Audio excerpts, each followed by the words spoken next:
नमस्कार। मैं वीरेंद्र कुमार अधिवक्ता और आप सभी YouTube के दर्शकों श्रोताओं को YouTube के चैनल रियल नॉलेज पर स्वागत है। और आज मैं पुनः आप लोगों के समक्ष पूर्व की भांति इस चैनल पर एक संक्षिप्त चर्चा लेकर हाजिर हूं। तो मैंने पहले 2 वीडियो बनाया था इस विषय पर कि महाभारत युद्ध क्यों हुआ, और मैंने यह वादा किया था कि पुनः एक वीडियो लेकर के इस विषय पर आऊंगा। हालांकि इस विषय पर 2 चर्चाएं हो चुकी है, लेकिन मैं अपने वादा के मुताबिक आज पुनः इस विषय पर आज एक संक्षिप्त चर्चा लेकर आप लोगों के समक्ष हाजिर हूं। तो चलिए अब मैं चर्चा की शुरुआत करता हूं। महाभारत युद्ध क्यों हुआ था। पिछले एपिसोड में मैंने कहा था कि महाभारत युद्ध के अनेक कारण बताए जाते हैं, अनेक लोगों द्वारा अनेक कारण बताए जाते हैं, लेकिन इन तमाम कारणों के पीछे, इन तमाम कारणों के कारण के रूप में एक ही कारण है, वह है गलतफहमी। कुछ लोग महाभारत युद्ध क्यों हुआ इस विषय पर कुछ लोगों का कहना होता है कि भरी सभा में पांचाली द्रौपदी का अपमान महाभारत युद्ध का कारण बना। कुछ लोग कहते हैं कि दुर्योधन का अहंकार महाभारत युद्ध का कारण बना। तो कुछ लोग कहते हैं कि धृतराष्ट्र का पुत्र मोह महाभारत युद्ध का कारण बना। तो कुछ लोग, विविध प्रकार के लोगों का मत है, विचार है। कुछ लोग भीष्म पितामह की प्रतिज्ञा को महाभारत युद्ध का कारण मानते हैं। तो कुछ शकुनी ने ऐसा किया, शकुनी का षड्यंत्र था, शकुनी ने महाभारत युद्ध कराया। उसका भी कसक था, क्योंकि उसकी बहन गांधारी से अंधा धृतराष्ट्र को शकुनी गंधार नरेश के मन के विरुद्ध शादी कराया गया था। तो शकुनी का इसका कसक था। कुछ लोग का ऐसा मानना है कि यह भी महाभारत युद्ध का कारण बना। अनेक लोगों द्वारा महाभारत युद्ध के अनेक कारण बताए जाते हैं, लेकिन इन सब के पीछे का कारण है गलतफहमी, वहम। इस दुनिया में ज्यादातर लड़ाई झगड़ा नासमझी से ही हो रहा है, गलतफहमी में ही हो रहा है। और महाभारत युद्ध के बहाने, महाभारत की कहानी के बहाने हम आधुनिक समाज में जो कुछ भी दिन प्रतिदिन घटनाएं घट रही है, महाभारत युद्ध के माध्यम से मैं उसी का वर्णन आप लोगों के सामने रख रहा हूं। महाभारत को कुछ लोग इतिहास के रूप में देखते हैं।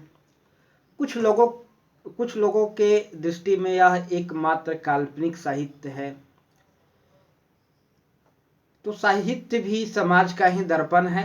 जो कुछ समाज में घटनाएं घट रही है, उसी का चित्रण साहित्य में होता है, उसी का प्रतिबिंब साहित्य है। और इतिहास का भी पुनरावृत्ति होते रहा है। मतलब पूर्व की तरह घटनाएं घटती रही है समाज में, कुछ पूर्व की तरह जो कुछ भी हुआ होते रहा है। तो इतिहास का भी पुनरावृत्ति होते रहता है।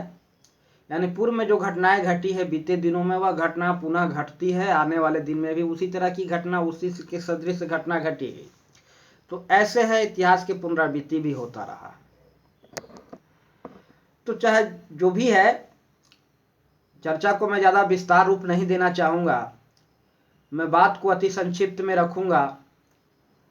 और हाँ, यहां दर्शकों से मैं एक गुजारिश करना चाहूंगा कि आप पूरी वीडियो को अवश्य सुनिएगा, वीडियो को स्किप मत कीजिएगा। और हो सके यदि अच्छा लगे, बातें पसंद आए, वीडियो पसंद आए, तो इसे लोगों को शेयर भी कीजिएगा और चैनल को सब्सक्राइब भी कीजिएगा यदि बातें अच्छी लगती हो तो मैं बात को आगे बढ़ाता हूं। महाभारत के ग्रंथ आज भी प्रासंगिक है और आज भी यह लागू है। हम में से ही कोई न कोई महाभारत के कोई न कोई पात्र की भूमिका का निर्वहन कर रहा है। कोई युधिष्ठिर की भूमिका का निर्वहन कर रहा है, तो कोई दुर्योधन की भूमिका का निर्वहन कर रहा है, तो कोई धृतराष्ट्र की भूमिका का निर्वहन कर रहा है, तो कोई भीष्म पितामह की भूमिका का निर्वहन कर रहा है, तो कोई अर्जुन की भूमिका का निर्वहन कर रहा है, कोई द्रौपदी की भूमिका का निर्वहन कर रहा है, कोई शकुनी की भूमिका का निर्वहन कर रहा है। ये महाभारत आज के युग में भी प्रासंगिक है और हूबहू महाभारत की घटनाएं आज घट रही है। तो महाभारत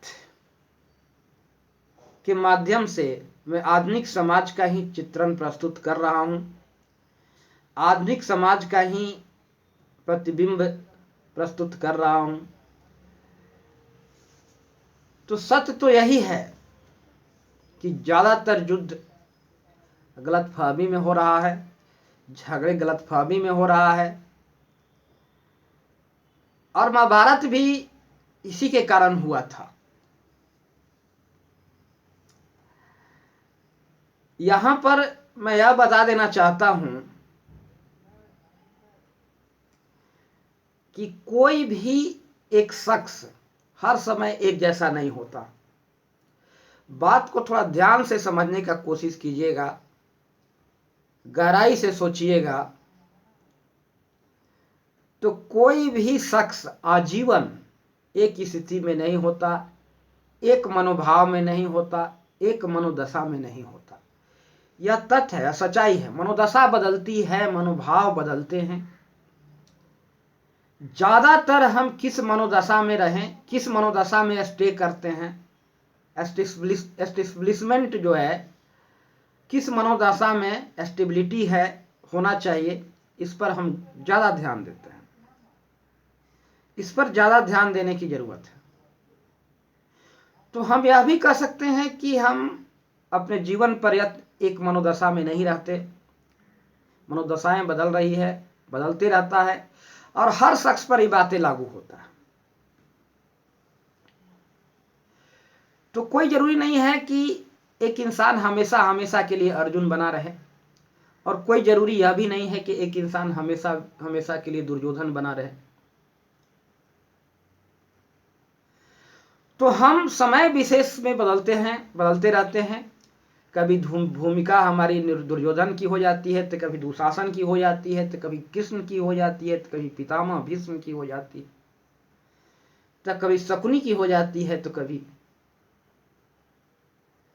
अर्जुन की हो जाती है। लेकिन ज्यादातर समय हम अपने जीवन के काल ज्यादातर किस स्टेज से, किस अवस्था में गुजार रहे हैं, यह ज्यादा महत्व रखता है, ज्यादा महत्व रखता है। इसलिए महाभारत में एक समय एक बात की चर्चा यह भी हुई है, एक प्रसंग यह भी है कि जीते जी कोई भी पांडव स्वर्ग में नहीं गए। जीते जीवन में कोई पांडव स्वर्ग में नहीं गए। मात्र कोई पांडव यानी कि एक को छोड़ करके, युधिष्ठिर और उसका एक वफादार कुत्ता को छोड़ करके जीते जीवन में कोई पांडव स्वर्ग में नहीं गए। महाभारत में अभी प्रसंग है। यहां स्वर्ग और नरक से क्या तात्पर्य है? लोग कहानी पढ़ते हैं और उसको रटंत विद्या है, अरे उसके निहितार्थ जानना है, उसके निहितार्थ, उसका आशय, उसे अभिप्राय समझने की जरूरत है। स्वर्ग और नरक से तात्पर्य है सुख, स्वर्ग से तात्पर्य है सुख, शांति, आनंद, मस्ती। और नरक का मतलब है दुख, चिंता, दुश्चिंता, दुख, तनाव, टेंशन, कष्ट। ये नरक, ये मानसिक अवस्था मात्र है। सुख दुख मानसिक अवस्था मात्र है, सुख दुख और कुछ नहीं है, मन का अवस्था है। शांत मनस्थिति में हम स्वर्ग के जीवन जी रहे हैं, और दुश्चिंताओं से यदि गुजर रहे हैं, तनाव में हैं, स्ट्रेस में हैं, तो हम नरक के जीवन जी रहे हैं। और जीवन के ज्यादा हिस्सा कुछ लोग नरक में गुजारे, तो जीवन का ज्यादा हिस्सा कुछ लोग स्वर्ग में गुजारे। दुर्योधन अपने जीवन का ज्यादा हिस्सा नरक में गुजारा था, वही पांडव अपने जीवन का ज्यादा हिस्सा स्वर्ग में गुजारे, यानी ज्यादा समय आनंद, मस्ती, सुकून और शांति से जिए। लेकिन सुख दुख तो जीवन में आना ही है, कोई न तो पूर्णतः सुख में रहता है, न जीवन दुख में रहता है। सुख दुख जीवन का चक्र चलते रहता है। जीवन के किसी पड़ाव पर तनाव झेलना पड़ता है, टेंशन झेलना पड़ता है। इसलिए महाभारत में एक प्रसंग है, महाभारत में यह बात कही गई है कि पांडव मात्र एक युधिष्ठिर और उनका एक वफादार पालतू कुत्ता को छोड़ करके किसी ने स्वर्ग में नहीं गया, जीते जीवन स्वर्ग में नहीं गया। सभी लोग इस जीवन रूपी यात्रा में रास्ते में ही गल गए। यह महाभारत में यह प्रसंग है।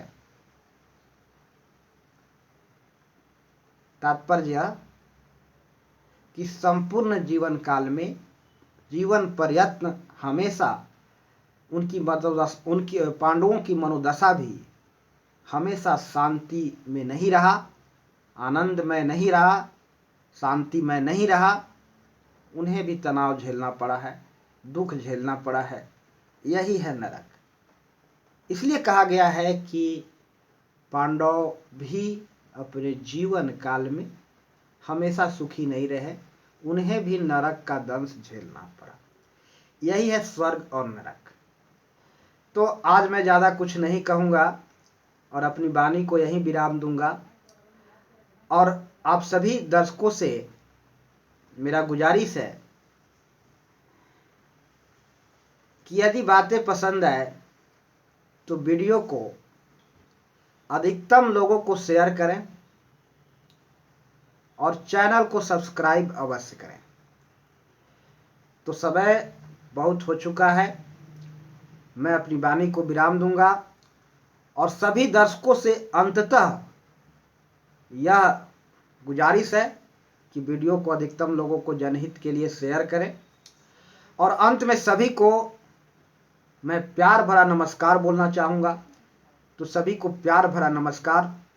जय हिंद, जय भारत, जय श्री राम।